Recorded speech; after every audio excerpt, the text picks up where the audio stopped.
नमस्कार। देवरिया की आवाज रेडियो केसरी से प्रस्तुत है स्थानीय हालचाल। पहले मुख्य हालचाल। पॉक्सो एक्ट के 2 आरोपियों को अलग अलग जगहों से पुलिस ने किया गिरफ्तार। संचारी रोग नियंत्रण अभियान का हुआ शुभारंभ। सोनू घाट बरहज मार्ग को अब 4 लेन बनाने की तैयारी शुरू। असम में देवरिया के एक व्यक्ति की हो गई मौत। प्रतिभावान बच्चों को आज किया गया सम्मानित। स्थानीय हालचाल के इस अंक के साथ मैं निकेत मिश्र। अब हालचाल विस्तार से। 2 अलग अलग थाना क्षेत्रों से पॉक्सो एक्ट के 2 आरोपियों को पुलिस ने गिरफ्तार किया। बताया जा रहा है कि पहली कार्रवाई रुद्रपुर थाना की पुलिस ने की, जहां गौरी बाजार थाना क्षेत्र में दर्ज एक पॉक्सो एक्ट के वांछित अभियुक्त अजीत विश्वकर्मा पुत्र हीरालाल उर्फ हरिलाल उर्फ हीरामन, जो बेलवा सौरेजी थाना महुआडीह का निवासी है, इसको मुखबिर की सूचना पर कस्बा बैतालपुर के बरारी मोड़ के पास से पुलिस ने गिरफ्तार कर लिया। इसके बाद अब इस आरोपी पर विधिक कार्रवाई पुलिस के द्वारा की जा रही है। इसके बाद दूसरी कार्रवाई कोतवाली पुलिस ने की। बताया जा रहा है कि थाना AHT देवरिया पुलिस के द्वारा पॉक्सो एक्ट में फरार चल रहे वांछित अभियुक्त सलमान उर्फ शाहरुख उर्फ शेरू पुत्र अलाउद्दीन अंसारी पता अहमदनगर थाना कोतवाली जनपद देवरिया को मुखबिर की सूचना पर गोरखपुर रोड पर पूर्वा के आगे कार पॉइंट से पुलिस ने गिरफ्तार कर लिया। इस आरोपी पर भी पॉक्सो एक्ट में मामला दर्ज था और यह फरार चल रहा था। मुखबिर की सूचना पर पुलिस ने इसे गिरफ्तार करने के बाद अब पूछताछ के बाद न्यायिक अभिरक्षा में भेज दिया। सोनू घाट बरहज मार्ग को अब 4 लेन में विकसित किया जाएगा। लगभग 21 किलोमीटर लंबे इस मार्ग के चौड़ीकरण के लिए शासन से मंजूरी मिल गई है। परियोजना के लिए 172 करोड़ 25 लाख रुपए की वित्तीय स्वीकृति भी दी गई है, जिसमें पहली किस्त के रूप में 10 करोड़ रुपए जारी भी कर दिए गए हैं। यह मार्ग पिछले लगभग 2 दशकों से खराब स्थिति में था। सिंगल लेन होने के कारण कई स्थानों पर सड़क पूरी तरह से गड्ढों में तब्दील हो चुकी थी, जिससे आए दिन दुर्घटनाएं हो रही थी और लोगों को आवागमन में भारी परेशानी का सामना करना पड़ रहा था। लोक निर्माण विभाग द्वारा हर वर्ष मरम्मत के नाम पर केवल खानापूर्ति हो रही थी, जिससे कोई स्थायी समाधान नहीं निकल पा रहा था। अब इस सड़क के 4 लेन बनने से इस क्षेत्र के लोगों को काफी फायदा होगा। मुख्य विकास अधिकारी राजेश कुमार सिंह ने PM श्री राजकीय इंटर कॉलेज से 1 से 30 अप्रैल तक चलने वाले विशेष संचारी रोग नियंत्रण अभियान और 11 से 30 अप्रैल तक दस्तक अभियान की जागरूकता रैली को झंडा दिखाकर रवाना करते हुए इसका शुभारंभ किया। मौके पर संचारी रोगों से बचाव के लिए NCC कैडेट, नर्सिंग कॉलेज की छात्राओं, आशा, आंगनबाड़ी और सहायिका ने लोगों को संचारी रोगों के प्रति जागरूक किया। मुख्य विकास अधिकारी ने कहा कि संचारी रोगों से बचाव पूरी तरह से संभव है। इसके लिए जागरूकता जरूरी है और व्यापक साफ सफाई रखना ताकि मच्छर न फैले। संचारी रोग जैसे डेंगू, मलेरिया, फाइलेरिया, चिकनगुनिया मच्छरों के काटने से ही होते हैं। इसलिए सभी लोग साफ सफाई रखें और मच्छरों से बचाव के लिए जो तमाम तरीके के साधन उपलब्ध हैं उनको अपनाएं। बघौज घाट थाना क्षेत्र के मेंदी पट्टी निवासी 46 वर्षीय ऋषिकेश दत्त राय की असम में एक सड़क हादसे में मौत हो गई। वह असम की एक निजी कंपनी में मैनेजर के पद पर कार्यरत थे। कंपनी कार्यालय से काम निपटाकर बाइक से ही कमरे पर लौट रहे थे, तभी यह हादसा हो गया। बताया जा रहा है कि कोई अज्ञात वाहन ने इनकी बाइक को जोरदार ठोकर मार दिया। टक्कर इतनी भीषण थी कि ऋषिकेश दत्त राय सड़क पर गिरकर जख्मी हो गए। आसपास के लोगों ने उन्हें हॉस्पिटल में भर्ती कराया, जहां डॉक्टरों ने मृत घोषित कर दिया। घटना की सूचना मिलने पर असम पुलिस ने शव को कब्जे में लेकर पोस्टमार्टम करा दिया है। खबर मिलते ही परिजनों में मातम पसर गया। मृतक 3 भाइयों में सबसे बड़े थे। उनके छोटे भाई समाजवादी पार्टी में भी सक्रिय रूप से बताए जा रहे हैं। घटना के बाद से परिवार के लोगों में कोहराम मचा है।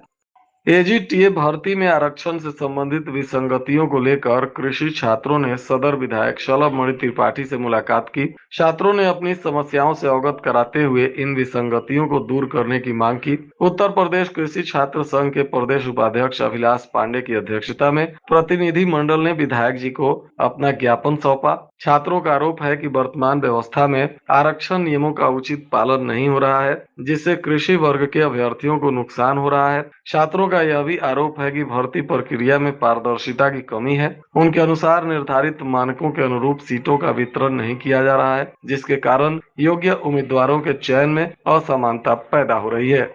सलेमपुर कस्बे में स्थित बीआरसी परिसर में कंपोजिट विद्यालय सलेमपुर कस्बा के प्रतिभावान छात्रों के लिए अंक पत्र वितरण और अभिनंदन समारोह का आयोजन किया गया। इस अवसर पर छात्रों को प्रशस्ति पत्र, अंक पत्र और स्पोर्ट्स ड्रेस प्रदान किए गए। अतिथियों को स्मृति चिन्ह और अंग वस्त्र देकर सम्मानित भी किया गया। कार्यक्रम में मुख्य अतिथि खंड शिक्षा अधिकारी राम प्यारे राम ने छात्रों को संबोधित करते हुए कहा कि मेहनत का फल हमेशा मीठा होता है। उन्होंने छात्रों को परिश्रम करने और अधिक से अधिक आगे बढ़ने के लिए प्रेरित किया।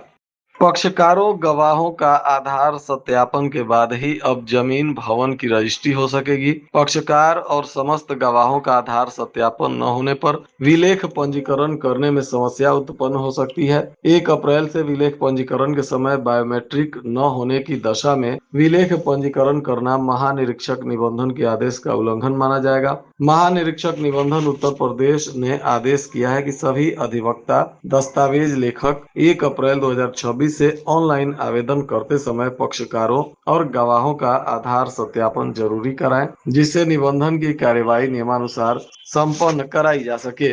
ऑनलाइन आवेदन में समस्त पक्षकार और समस्त गवाहों का आधार सत्यापन न होने की दशा में विलेख के पंजीकरण करने में समस्या उत्पन्न हो सकती है। मेडिकल कॉलेज के गेट पर एक महिला को कागज में मिट्टी थमाकर बाइक सवार 2 ठगों ने उसके 3.5 लाख के जेवर लूट लिए और फरार हो गए। बताया जा रहा है कि कागज को खोलने पर जब उसमें मिट्टी मिलने के बाद महिला को ठगी की जानकारी हुई तो महिला ने पुलिस को तहरीर देकर सहायता की मांग की है। शहर के बसिएवा काली मंदिर निवासी सोना देवी मेडिकल कॉलेज में भर्ती अपने एक रिश्तेदार को देखने गई थी। बताया जा रहा है कि जैसे ही वार्ड से बाहर निकली और मेडिकल कॉलेज के गेट पर पहुंची तो चाय की दुकान के पास बाइक सवार 2 युवक उनके पास पहुंचे और अपने बातों में उलझा लिया। ठगों ने सोना से अपने जेवरात उतार कर एक पोटली में रखने को कहा। जेवर पोटली में रखने के बाद ठगों ने पोटली को बदल दिया और ठगों ने पोटली बदल कर कागज में मिट्टी रखी।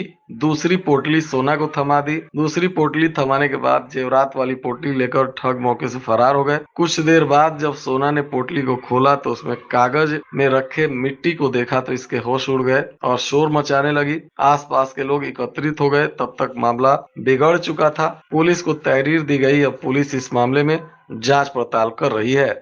शहर के इंडेन की एजेंसी पर गैस मंगलवार को नहीं पहुंचा, जिससे डिलीवरी पॉइंट से उपभोक्ताओं को वापस लौटना पड़ा। इस एजेंसी पर उपभोक्ताओं की संख्या अधिक है और बैकलॉग काफी बढ़ गया है। बताया जा रहा है कि इंडेन की 28 एजेंसियों को महज 15 से 16 ट्रक सिलेंडर ही मिल रहा है, जिससे बैकलॉग 80,000 के पार पहुंच गया है। मांग के अनुसार आपूर्ति नहीं होने से बुकिंग के 10 से 15 दिन बाद भी सिलेंडर नहीं मिल पा रहा है। मंगलवार को अवकाश के दिन भी डीएसओ ऑफिस खुला रहा।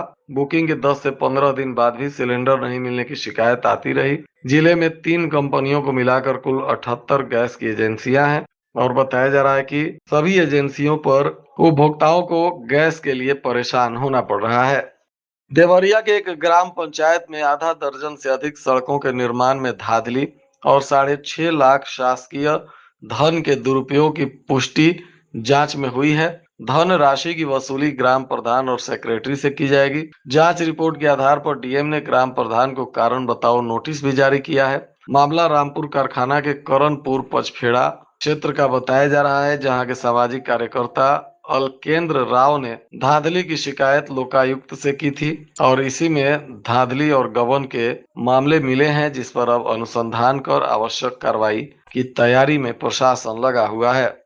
पूर्वोत्तर रेलवे वाराणसी जनसंपर्क अधिकारी अशोक कुमार ने बताया है कि रेलवे प्रशासन के द्वारा ग्रीष्म काल के दौरान यात्रियों की सुविधा को लेकर गाड़ी संख्या 05301 और 05302 मऊ अंबाला कैंट मऊ ग्रीष्मकालीन साप्ताहिक विशेष गाड़ी का संचालन किया जा रहा है। गाड़ी संख्या 05301 मऊ अंबाला कैंट साप्ताहिक एक्सप्रेस मऊ से 2 अप्रैल से 16 जुलाई तक प्रत्येक गुरुवार को 16 फेरों में तथा गाड़ी संख्या 05302 अंबाला कैंट मऊ साप्ताहिक एक्सप्रेस 3 अप्रैल से 17 जुलाई तक प्रत्येक शुक्रवार को 16 फेरों के लिए निम्नवत किया जाएगा। तो वहीं गाड़ी संख्या 05301 मऊ अम्बाला कैंट साप्ताहिक एक्सप्रेस 2 अप्रैल से प्रत्येक गुरुवार को मऊ से 4 बजे प्रस्थान कर बेलथरा रोड, भटनी, देवरिया सदर, गोरखपुर, बस्ती, मनकापुर, गोंडा के रास्ते चलेगी। वापसी में यह गाड़ी 05302 अम्बाला कैंट मऊ साप्ताहिक एक्सप्रेस 3 अप्रैल से 17 जुलाई तक प्रत्येक शुक्रवार को अम्बाला कैंट से 1:40 पर प्रस्थान करेगी और यह पानीपत, सोनीपत, दिल्ली, गाजियाबाद, मुरादाबाद, बरेली, सीतापुर, गोंडा, मनकापुर, बस्ती, गोरखपुर, देवरिया सदर और भटनी बेलथरा के रास्ते 23 बजे मऊ पहुंचेगी। इस साल खाद्य विभाग के द्वारा गांव-गांव जाकर गेहूं की खरीद की जाएगी। इसके लिए 20 सचल क्रय केंद्र बनाए गए हैं। जनपद में कुल 94 क्रय केंद्र हैं। इसमें किसानों का गेहूं खरीदने को लेकर 74 अस्थायी क्रय केंद्र बनाया गया है। खरीद शुरू होने को लेकर क्रय केंद्रों पर काटा और बोरा उपलब्ध करा दिया गया है। अप्रैल के पहले सप्ताह से क्रय केंद्रों पर गेहूं भी पहुंचने लगेगा। इस साल 2585 क्विंटल गेहूं खरीदने का लक्ष्य रखा गया है। गेहूं के मूल्य में 160 रुपए क्विंटल की बढ़ोतरी भी की गई है। किसानों को 20 रुपए प्रति क्विंटल लेबर चार्ज भी वापस कर दिया जाएगा। इधर जिले के सुरौली थाना क्षेत्र में नग्न हालत में मिले युवक के शव की पहचान कर ली गई है। मृत युवक का नाम रवि प्रकाश बताया जा रहा है और वह उन्नाव जनपद का रहने वाला था। देवरिया में किसी केला पकाने वाली फैक्ट्री में काम करता था। इस मामले में एसओजी ने कुछ लोगों को उठाया है और पूछताछ भी की जा रही है। पुलिस अधिकारियों का कहना है कि इस मामले में पर्दाफाश के करीब पुलिस पहुंच चुकी है। जल्द ही इसका खुलासा किया जाएगा। बताते चले कि सुरौली थाना क्षेत्र के पैकौली सिसवा पांडे भट्ट जमुआओं गांव में रविवार को सुबह पुलिया के पास गेहूं के खेत से पुलिस ने नग्न हालत में इस युवक का शव बरामद किया था। चेहरे और शरीर पर कई जगह चोट के निशान थे। तभी से पुलिस लगातार इसकी पहचान करने में लगी हुई थी। अब इसकी पहचान पुलिस ने कर ली है और यह युवक रवि प्रकाश उन्नाव जनपद का बताया जा रहा है। ऑपरेशन कन्विक्शन के तहत पुलिस ने 2 आरोपियों को अदालत से आपराधिक घटनाओं में सजा दिलवा दिया है। इसको लेकर पुलिस के द्वारा दी गई जानकारी के अनुसार एक आरोपी सत्येंद्र यादव पुत्र राजमंगल उर्फ नेउर यादव साकिन रुस्तम बहियारी थाना बनकटा जनपद देवरिया को आजीवन कारावास और 20,000 रुपए के अर्थदंड से अदालत ने दंडित किया है। दूसरा आरोपी राजमंगल उर्फ नेउर यादव पुत्र भागवत यादव साकिन रुस्तम बहियारी थाना बनकट जनपद देवरिया को भी धारा 201 भादवी में 5 वर्ष के कठोर कारावास और 5,000 रुपए के अर्थदंड से अदालत ने दंडित किया है।